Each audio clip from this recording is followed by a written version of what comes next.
Anzac Cove, Leon Gellert. There's a lonely stretch of hillocks, there's a beach asleep and drear, there's a battered broken fort beside the sea. There are sunken trampled graves and a little rotting pier, and winding paths that wind unceasingly. There's a torn and silent valley. There's a tiny rivulet with some blood upon the stones beside its mouth. There are lines of buried bones. There's an unpaid waiting debt. There's a sound of gentle sobbing in the south. A Holiday Wound, Major Oliver Ogyew. Where Dingo Dick of Company 3, Anzac Battalion, ICC, got winged in the arm with a shrapnel shell, he wrote some letters, his folks to tell. "Dear Mother," he wrote, "the danger's past, I've got my holiday wound at last. A beautiful wound you can hardly see, but it means a bonza spell for me. I'm in the AGH 14. I slept in a bed so nice and clean. There's tons of baccy and Cairo. But the paper will call me a blanky hero." So Mother was happy and mighty proud, though her hair was grey and her back was bowed, a similar lie Dick pitched to his gal. "But here are the facts," he wrote to his pal. "Say, Bill, we've had a hell of a fight. I lay in nobody's land all night. My arm was smashed to a lump of meat, and what with the flies and thirst and heat, and the wound that throbbed and burned so bad, I felt I must go raving mad. For 16 hours I stewed out there. I wanted to pray. All I could do was swear. I was done when the stretcher bearers came. They looked for my discs to find my name. 'Poor Dick's a goner,' one of them said. Says I, 'You're a liar, I'm far from dead.' So they carried me back to the ambulance, 'cause one of them thought I might have a chance. They cut off my arm to save my life, so I'm finished with camels and war and strife. P.S. Dear Bill, when Molly you see, tell her I'm happy as can be. But don't let on about all this rot. Just say it's a holiday wound I've got." Jack Lee, DCM. Carlstead.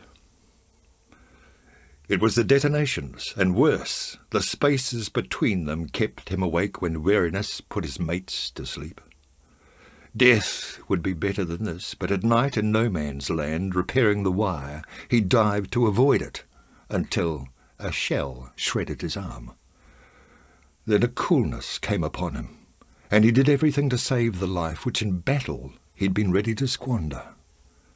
Gallantry was the word they used for the daring, the sheer dash of his exploits under fire. He called it madness. Friendship, Alistair to Ariki Campbell. Never again will I have a close friend. In war, close friends don't last. So far all my close friends have been killed. I ask you, what has Two got against me, that he takes my friends in battle? I can still hear them talking and laughing as we trade jokes over a jug of beer. Every time a friend is killed, a part of me is killed. I won't put up with it any more. It's too painful. I don't ask for your friendship, so don't offer it to me. I won't take it. I will laugh at your jokes, help you in trouble, but I won't be your friend. You understand. I don't dislike you. I like you, but I couldn't stand to see you were killed.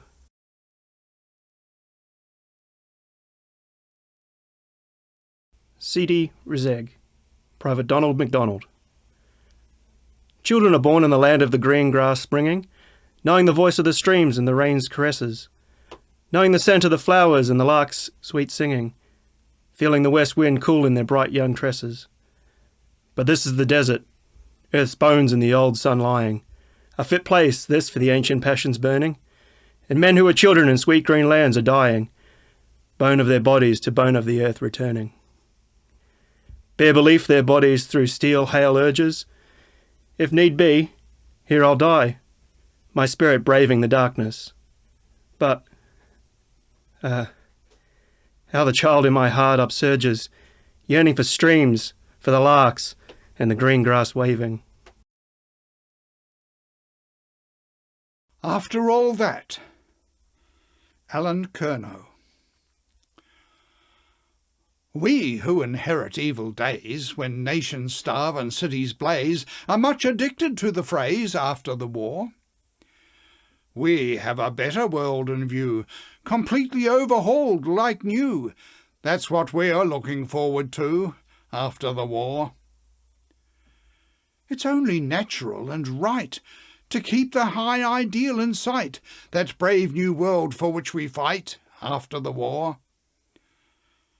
I would not have it otherwise, but words are apt to hypnotize. Will peace be such an easy prize, after the war? Does bloodshed in itself presage a self-supporting golden age? Shall we have no more wars to wage, after the war? That is to say, when we have won, can we declare the job is done? Or will it be but half begun, after the war? To preach in verse may be a crime. How vilely doth the cynic rhyme!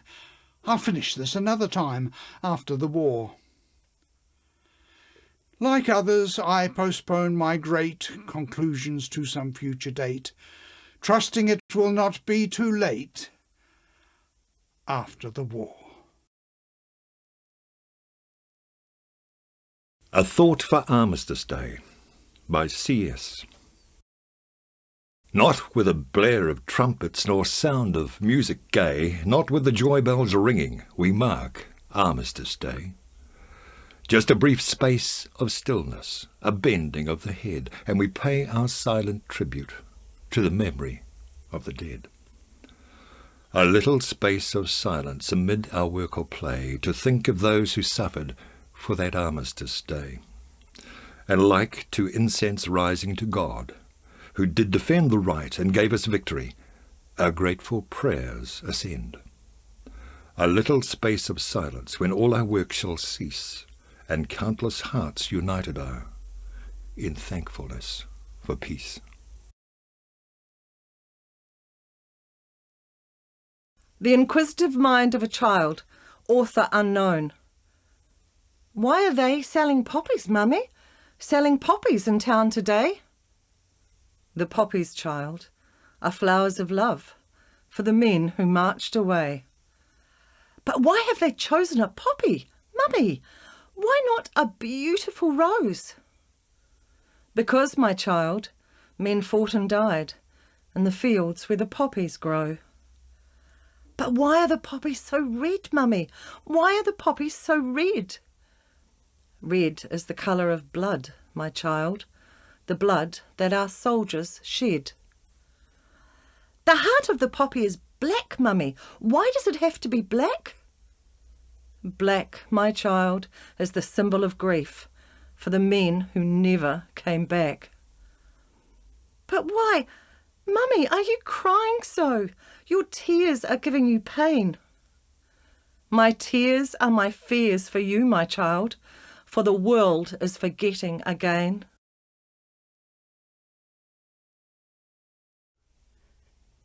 You're a lucky fellow, Kiwi. You've tasted life and fun, since Jerry stopped his shooting and threw away his gun.